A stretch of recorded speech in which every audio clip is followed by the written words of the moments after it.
प्रश्न तुमचे, उत्तर आमचे. अचूक, निर्भीड आणि सडेतोड. लोकशाहीचा खरा मंत्र म्हणजेच न्यूज लोक.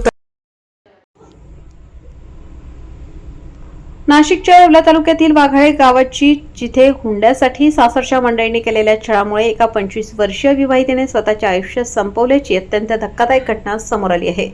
वैशाली नामदेव नवले असे आत्महत्या केलेल्या विवाहितेचे नाव आहे.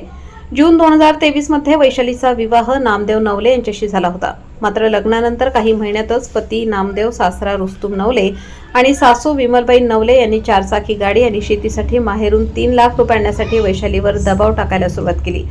यासाठी तिचे शारीरिक आणि मानसिक शोषण केले जात होते. या सततच्या छळाला आणि त्रासाला कंटाळून वैशालीने शेवटी टोकाचे पाऊल उचलत घरासमोरील शेततळ्यात उडी मारून आत्महत्या केली. या प्रकरणी वैशालीचे वडील शरद निकुळे यांनी दिलेल्या फिर्यादीवरून येवला तालुका पोलीस ठाण्यात पती, सासू आणि सासऱ्यांविरुद्ध गुन्हा दाखल करण्यात आला आहे.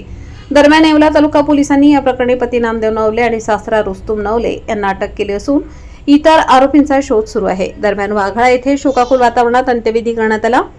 घटनेचा पुढील तपास येवला तालुका पोलीस करीत आहेत. न्यूज लोकतंत्र 18 साठी अयुब शहा, येवला.